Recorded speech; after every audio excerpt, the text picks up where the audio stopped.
कि आज भारत के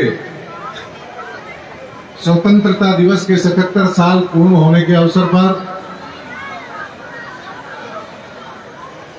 78वां स्वतंत्रता साल हमारा आज से लग रहा है और इस अवसर पर हमारा उपखंड स्तरीय कार्यक्रम सेठ चंदूलाल जी की इस सीनियर सेकेंडरी स्कूल में आज हो रहा है। यहाँ हमारे भी प्रशासनिक इकाई प्रमुख एसडीएम साहब बैठे हैं, डीएसपी साहब बैठे हैं, तहसीलदार जी हैं, पीडीओ साहब हैं, हमारे ईओ साहब, हमारे नगर के सभापति आदरणीय नेताजी मिश्रा, सज्जन जी मिश्रा साहब, हमारे सीबीओ साहब, हमारे प्रशिक्षु आरएस, हमारे पार्टी पदाधिकारी, विभिन्न संगठनों के हमारे पदाधिकारीगण, यहाँ उपस्थित पूजा के योग्य मेरे सभी विद्वतजन, माताएं, बहनें, नन्हे मुन्ने प्यारे बच्चों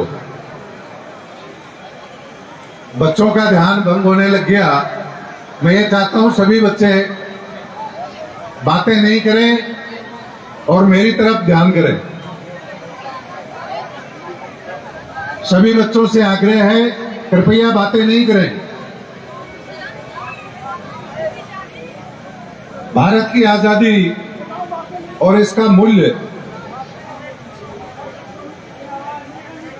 हमें उन लाखों लोगों के शहादत बलिदान के कारण मिला जिन्होंने सतत संघर्ष किया, चाहे 1857 का संघर्ष हो और 1947 आने तक देश में स्वतंत्रता के लिए आंदोलन करने वाले, चाहे नरम दल चाहे गरम दल, सभी का बहुत योगदान रहा। इसके लिए जिन लोगों ने बलिदान दिया, आज उसी के कारण हम ये स्वतंत्रता दिवस मना पा रहे हैं।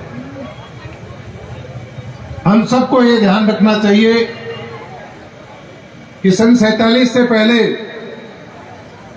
इस भारत देश के दो टुकड़े हो गए थे और इस विभाजन में 20 लाख लोगों की जान गई। हमारा पूर्वी हिस्सा बांग्लादेश बटा। जो बांग्लादेश बना बाद में, वो पहले पूर्वी पाकिस्तान था।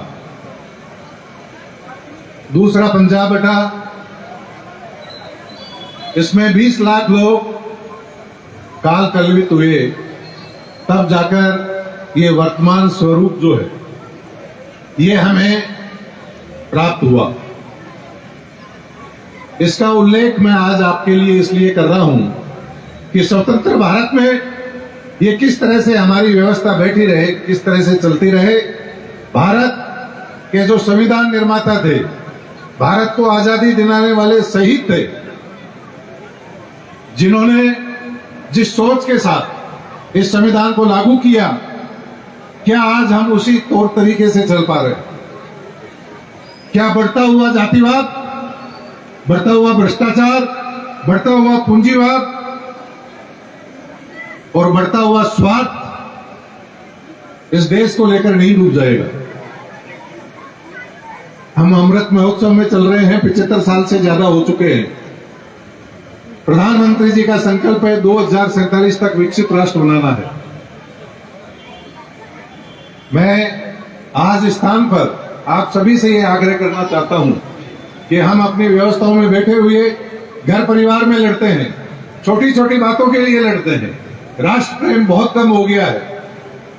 लोग इसको 15 अगस्त और 26 जनवरी तारीख याद कर लिए और ऐसे सोचते हैं कोई सरकारी आयोजन है। ये जन जन का आयोजन है और राष्ट्रीय गौरव का दिवस है। इसका महत्व कम करके हम ऐसे नहीं सोच सकते कि ये भारत किस दिशा में जाएगा।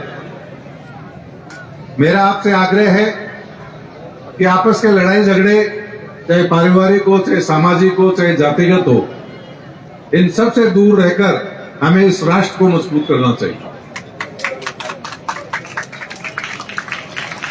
आज इस विद्यालय में खड़े होकर आप सबके बीच में मैं इस परिवार से नहीं मिला या व्यक्तिगत मिला भी हूं तो जानता नहीं हूं। मैं इस परिवार का बहुत आभार व्यक्त करता हूं और विशेष तौर पर उन लोगों से मैं कहना चाहता हूं जो बहुत छोटे झगड़ों के लिए हमारे पास भी आते हैं और बहुत तकलीफ पैदा कर देते हैं। आप ये आज अगर इस संपत्ति का आकलन करो तो इस संपत्ति का क्या मूल्य होना चाहिए और इसके भी कोई दानदाता रहे। ऐसे दानदाताओं से हम प्रेरणा लें कि राष्ट्र के विकास के लिए चाहे हमें स्कूल बनाने पड़े, चाहे खेल के मैदान बनाने पड़े, चाहे शमशान बनाने पड़े, चाहे वाचनालय बनाने पड़े, हम पीछे नहीं हटे। बहुत से विषय ऐसे आते हैं कि हमारे गांव में शमशान की जमीन को दबा लिया, उसको अतिक्रमण मुक्त कराओ। ये कोई गौरव का विषय नहीं है। ये कोई हमारे राजनेताओं के द्वारा सिफारिश करके प्रशासन को उस अतिक्रमण को हटाने में कोई बड़ाई वाली बात नहीं है। कहीं स्कूलों की जमीन पर अतिक्रमण कर रहे हैं तो ऐसा किसी को भी नहीं करना चाहिए। इस दुनिया में नाम या तो उनका होता है जो राष्ट्र के लिए अपना बलिदान देते हैं, या उन लोगों का है जो समाज के लिए अपनी संपत्ति का दान करते हैं। इस बात को सभी ध्यान रखें।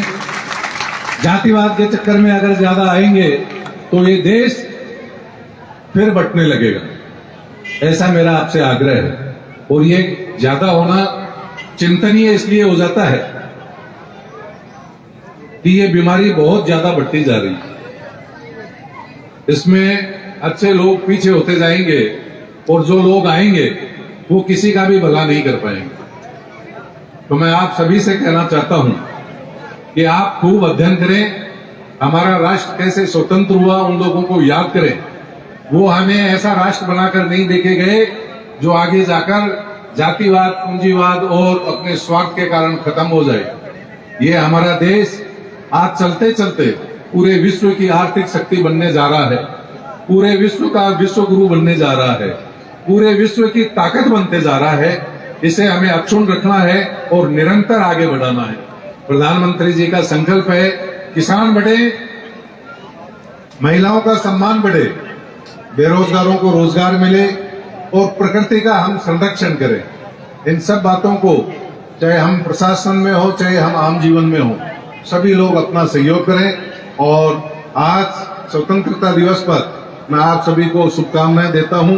अभी बच्चों को, मेधावी बच्चों को 12 टैबलेट दिए गए और शायद 190, 192 और सीबीओ साहब मुझे बता रहे थे कि पूरे अलवर जिले में सर्वाधिक चयन मेधावी छात्रों के रूप में अपने यहाँ से बानसूर से हुआ।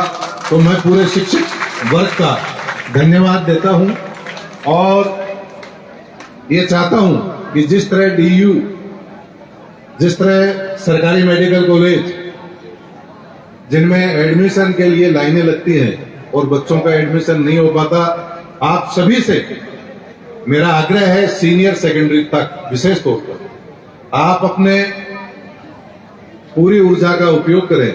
और यहाँ सबसे ज्यादा टैलेंटेड हमारे शिक्षक हैं और यहाँ भी आप ऐसी लाइनें लगाएं कि आपसे बचा हुआ बच्चा ही प्राइवेट सेक्टर में जाए। ज्यादा मेधावी बच्चे हैं वो सरकारी स्कूलों में पढ़े।